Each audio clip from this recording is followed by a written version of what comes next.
Oi, meu nome é Bárbara Noleto, eu sou repórter do jornal Opção e hoje eu tô aqui com a Júlia Mazzucci, que é galerista e arquiteta.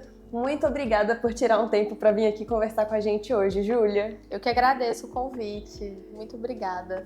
E você hoje aqui em Goiânia representa a Cerrado Galeria, certo? Isso, eu sou diretora da Cerrado Galeria Goiânia, né? A gente tem sede em Goiânia e em Brasília, e eu tô à frente aqui da Galeria de Goiânia, pensando, né, nesse espaço que a gente abriu aqui, né, no início do ano passado, pensando em trazer mais cultura para a cidade, mais um espaço de cultura e, sobretudo, muito focado em trazer à tona, assim, trazer à luz o trabalho dos artistas locais goianos, né? Que a gente tem uma escola de artistas nacionalmente conhecida, né? Tradicionalmente conhecida, e a gente sentia que a galeria era uma ponta que precisava estar aqui acompanhando esses artistas e mostrando eles aqui e para outros lugares também.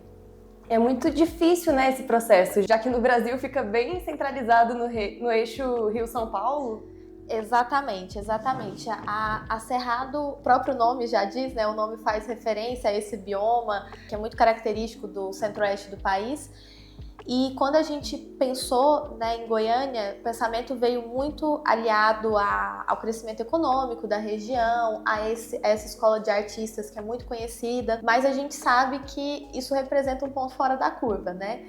O mercado de arte brasileiro hoje ele está majoritariamente concentrado em São Paulo, cerca de 60% do mercado consumidor de arte está localizado em São Paulo, e as galerias, museus, instituições culturais, elas acabam seguindo um pouco esse fluxo e estando também muito concentradas nesse eixo do Sudeste, né? Mas ao mesmo tempo o que a gente percebe é que, apesar de às vezes não ser tão falado, enfim, colocado em pauta, mas a cultura é algo que ela existe, né, a sua maneira em todos os lugares do país e precisa ter esses locais para que ela possa ser desenvolvida, possa ser comercializada, no caso da galeria, possa ser divulgada, né? Então a gente veio realmente com esse foco de trazer atenção para o que está acontecendo aqui, com esse foco nos artistas e mostrar não só para a população local, mas também o que é produzido aqui, levar para outros lugares.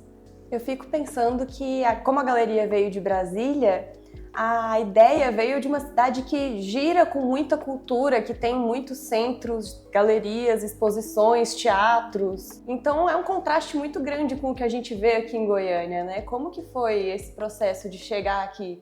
Infelizmente tem esse contraste, né? Eu sou daqui de Goiânia e cresci aqui, depois fui fazer faculdade em Brasília, e a gente percebe realmente, apesar de serem capitais tão próximas, né, no âmbito cultural existe realmente essa diferença. Aqui, o que é mais paradoxal, eu acho, é porque a gente tem aqui em Goiânia, em Goiás, artistas mundialmente conhecidos, como o Cirão Franco, o Dalton Paulo, que agora está na Bienal de Veneza, enfim, uma série de artistas, mas a gente não tem locais que comportam essas produções, né? Então, assim, é realmente um baque, assim, a gente tem hoje uma carência muito grande de instituições na cidade de Goiânia, instituições culturais, tanto como museus, outros lugares que possam receber essas produções, e o que a gente entende enquanto galeria, mas o que a gente percebe estando, né, no mercado de arte, é que, assim, uma galeria, um museu, o que quer que seja, ele não funciona isoladamente, ele precisa de um circuito para acontecer. E é uma coisa que é um movimento, quase trabalho de formiguinha, assim, uma coisa vai puxando a outra, né? Então a gente entende que é um primeiro passo nesse sentido, de ter uma galeria com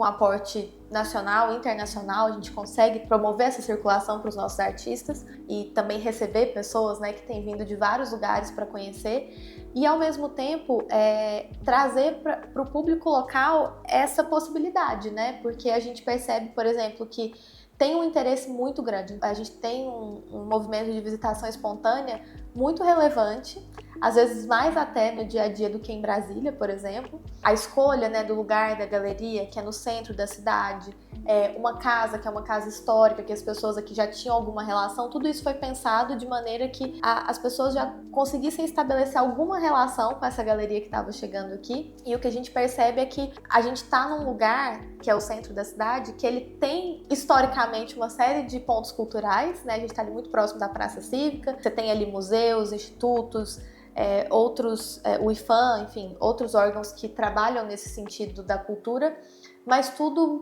num processo muito de esquecimento, né? Então a gente espera e tem tentado fazer a nossa parte para que a galeria esteja inserida num circuito cultural ali, né? A gente tem visto movimentos muito interessantes nesse sentido. Ali muito próximo da gente tem o Instituto Histórico Geográfico de Goiás, que recentemente passou por uma reforma de digitalização do acervo, que trouxe esse movimento. Agora o Museu Zoroastro Arteaga também está passando por uma reforma. Então a gente vê que aos poucos, né, o Museu da Imagem e do Som, isso vai tendo um movimento e a gente consegue que as pessoas coloquem isso na pauta delas, né, do dia a dia, da circulação, que a cultura realmente faça parte, porque é importante, né, para todo mundo. E por que a cultura é importante para todo mundo? A gente vive numa sociedade, né, que, enfim, o acesso à informação tá literalmente na palma da mão de todo mundo, né? Mas eu brinco que com a arte, né, no caso eu falo pelas artes visuais, mas eu digo em relação a todas as formas de arte, né? Artes cênicas, música, enfim. O contato com a arte, ele desperta, e o contato eu digo pessoal, né? Porque às vezes você pode ver, por exemplo, uma apresentação de orquestra no YouTube ou uma foto de uma tela no celular, mas você tá em contato com aquilo desperta noções de criatividade, de sensibilidade que a gente usa para tudo que a gente fizer, desde um médico até um jornalista. Todo mundo precisa desenvolver essas habilidades, né? De senso crítico, de olhar estético, de visão mais poética, de sensibilidade, porque isso auxilia a gente, isso pode ser desdobrado em todas as ações humanas, assim, né? E esse contato pessoal com a arte, ele coloca a gente nesse lugar ao mesmo tempo de estímulo, né, de estímulo criativo, intelectual, e por outro lado ele traz um lugar de descanso também, né, que todo mundo tem procurado muito também, né, precisando descansar. Então é um lugar assim de contemplação também, de introspecção, de meditação, que a arte proporciona. E eu brinco que assim, os artistas, eles veem as coisas antes do resto da população, né, eles vão ali pintar, esculpir coisas que às vezes é uma leitura da sociedade que nós ainda não conseguimos fazer. Então também é uma abertura de portas, assim, né, para os nossos pensamentos, que eu acho que a gente pode encontrar com a arte. E você estava falando sobre construir um circuito em Goiânia. Quais são as iniciativas que a galeria tomou nesse sentido? A iniciativa número 1 é que a galeria está de portas abertas.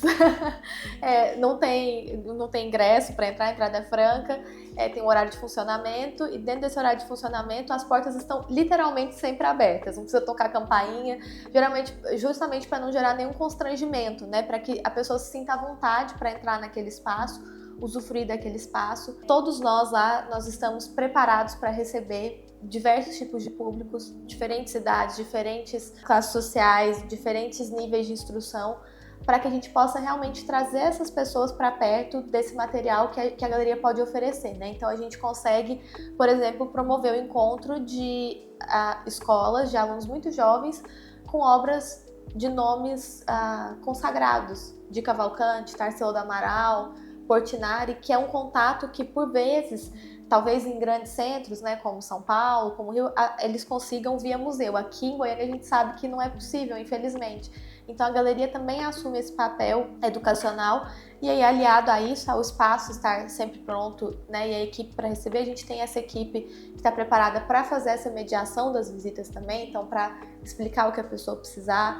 A gente tenta promover com uma frequência bem constante visitas mediadas nas exposições em cartaz, falas dos artistas, de curadores, pessoas que, enfim, são desse mercado e estão ali para compartilhar o conhecimento. E também, além disso, algumas parcerias, né, assim, com outras instituições, com outras escolas, com a universidade, para que isso seja realmente incorporado ao dia a dia das pessoas e que as pessoas se sintam à vontade para irem lá visitar as exposições. E, na sua opinião, hoje, qual é o desafio que a gente tem para democratizar o acesso à cultura? Olha, são muitos. O desafio, acho que são os desafios, né?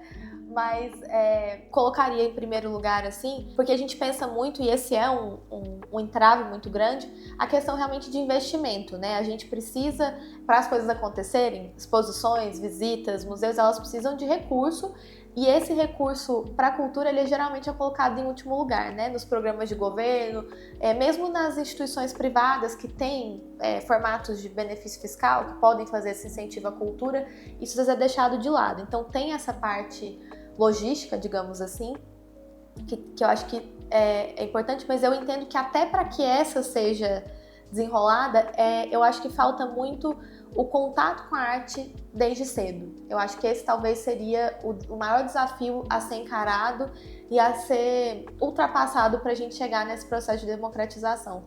Porque, como eu estava dizendo antes, é um saber, assim, um tipo de produção, de conhecimento, que ele deve estar acessível e todo mundo consegue acessar à sua maneira. Na arte não tem certo e errado. Não, eu vi isso, tá certo, eu vi aquilo, tá errado. Não. A sua percepção, ela é correta, ela é apropriada e ela é a mais válida, porque é o que você percebeu, é o que você conseguiu interagir da sua experiência, das suas referências, da sua história com aquilo que o artista está representando.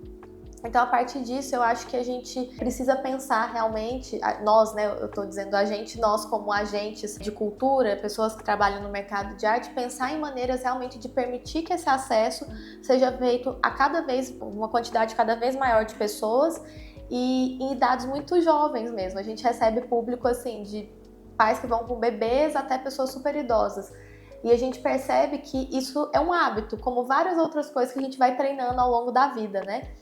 E quanto mais você frequenta, aquilo se torna não só mais prazeroso, mas também mais enriquecedor, porque você vai acumulando referências, acumulando conhecimentos, e eu acho que a gente ainda tem uma resistência enquanto sociedade, né, assim, brasileira, de permitir esse acesso. Então eu acho que o desafio seria realmente inserir essa educação artística nas escolas, nos programas, para que as pessoas possam realmente ter acesso a esse conhecimento para desejar ele também, né? E agora, num ponto de vista mais pessoal, eu queria saber por que você escolheu lidar com esse rumo artístico, porque você se formou em arquitetura. Sim. Como foi feita essa escolha, esse caminho? A faculdade de arquitetura é uma faculdade que é muito ampla, né? Assim, ela tem uma formação muito ampla, que você vai desde ali da engenharia civil até justamente a história da arte e da arquitetura.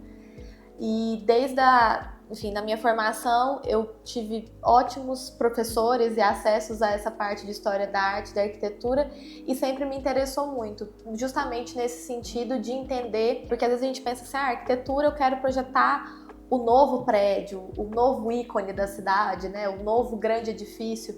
E na verdade sempre me interessou pensar como que o que vai sendo feito pela arquitetura, pelas artes visuais, vai permanecendo na sociedade e ditando, né, a nossa cultura, o nosso modo de fazer, o nosso dia a dia mesmo, né? Porque isso são coisas que às vezes a gente não para prestar atenção, mas elas estão muito presentes na nossa vida e dizem muito pra gente, né, sobre a nossa formação enquanto sociedade.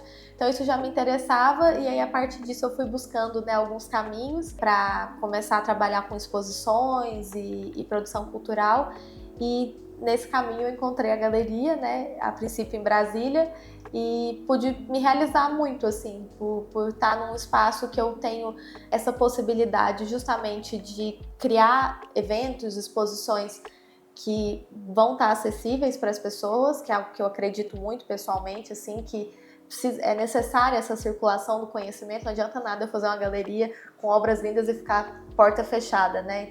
Isso tem que estar circulando e ao mesmo tempo o contato com os artistas, que é algo super prazeroso, né? Super enriquecedor também.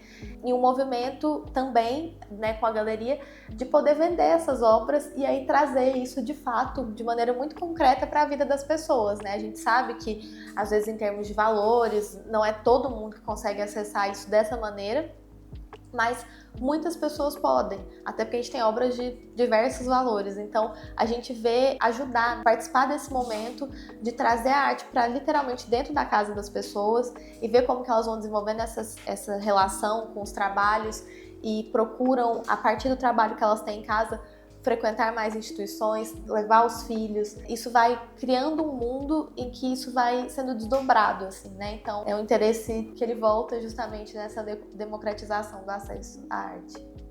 Normalmente, no fim da entrevista, eu peço para as pessoas deixarem uma dica ou um comentário para os nossos leitores e seguidores. Mas Para você, eu vou pedir algo um pouquinho diferente. Eu quero que você dê uma dica para os jovens artistas goianos que possam estar assistindo isso aqui.